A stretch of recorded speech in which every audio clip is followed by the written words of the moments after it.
All right. Ready?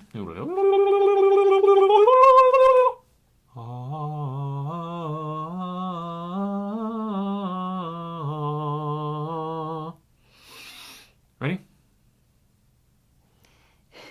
What? Do I have to do all those things to be ready? Love Ed with Julie and Jay.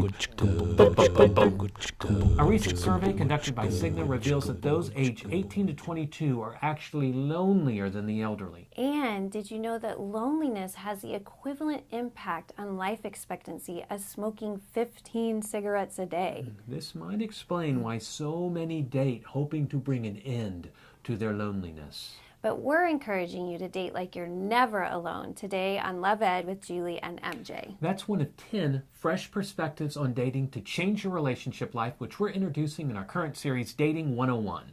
We introduced this seventh perspective on our last episode of Love Ed, where we encourage you to first bring your loneliness to the Lord in prayer. Because if you're going to date like you're never alone, you have to know that you belong to the God who loved you enough to die for you and proved it by doing just that. But God didn't create us just for Him. He also created us for community with others. It's not that God isn't enough. If He is all you have, He is all you need. But one of the ways that God gives Himself to us is through the church, His body. Which means you really should have meaningful relationships within a healthy body of believers where you know you already do belong before you even think about going to pursue a romantic relationship where you might belong. And maybe you're listening to those words and it's like a punch in the gut because you don't have community like that yet. Yeah, and if that's you, as hard as this may sound, we beg you to put your dating life on hold and focus on actively seeking Christian community first. And that's our first piece of advice for building community, to actively pursue it. But maybe they're already doing that. Well, perhaps, but let me tell you a story that might help you add some steps to what you're already doing. Story time.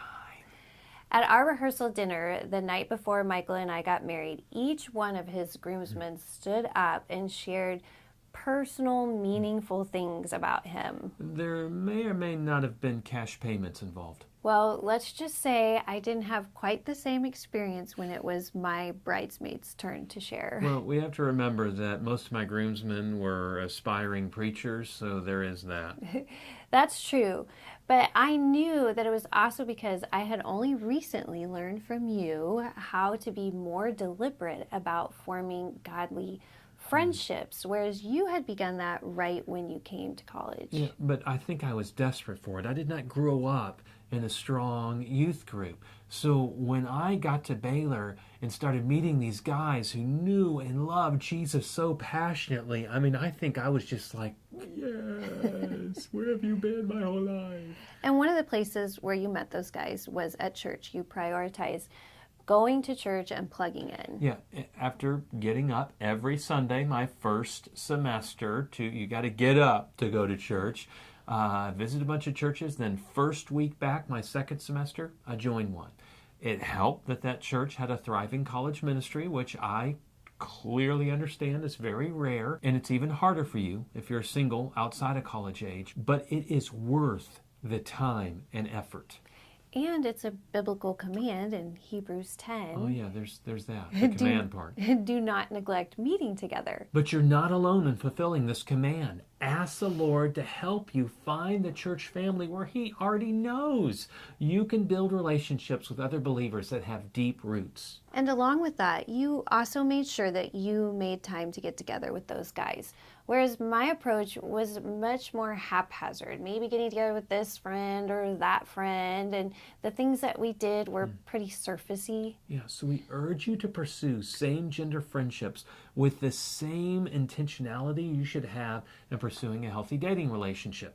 Not just to hang out and have fun, but to truly get to know them and let them get to know you, the real you. And we know it can be hard to make the time, and it's vulnerable to put yourself out there, just like in a dating relationship. But ask God to show you who could encourage you in your faith. And who could you encourage? And then reach out, get coffee, have them over. And be consistent. It takes time to build trust, and and to get to know someone in a natural, healthy way. We can be so purposeful with our school and our work, and then we think friendship and community is just going to happen. It's not. Not in today's hectic world. Finally, maybe your struggle with loneliness goes deeper than a lack of intentionality and consistency. Perhaps you have emotional baggage that makes it hard for you to connect with others. And if that's you, then congratulations, because that's all of us. You may feel like a freak of nature, but we all have issues that we need to deal with. And knowing this about yourself means you can begin dealing with your junk. Ask God to help you understand yourself and what makes it hard for you to connect with others. And perhaps on top of that, you might need to invest in counseling. That is actually something that Julie did back in college that I did not do. And he should have. And yes, should have. But bottom line, do whatever it takes to understand yourself and to understand the impossibly wonderful love of God so that you can date like you're never alone. Don't be like me back in college, randomly making connections, hoping for the best. That's the path to the dark side. And if you do struggle with loneliness, send us an email and let us know how we can pray for you. Absolutely. And then tune in next week as we share our 8th fresh perspective on dating to change your relationship life in our current series, Dating 101. I Love Ed with Julie and MJ. Love Ed with Julie and MJ.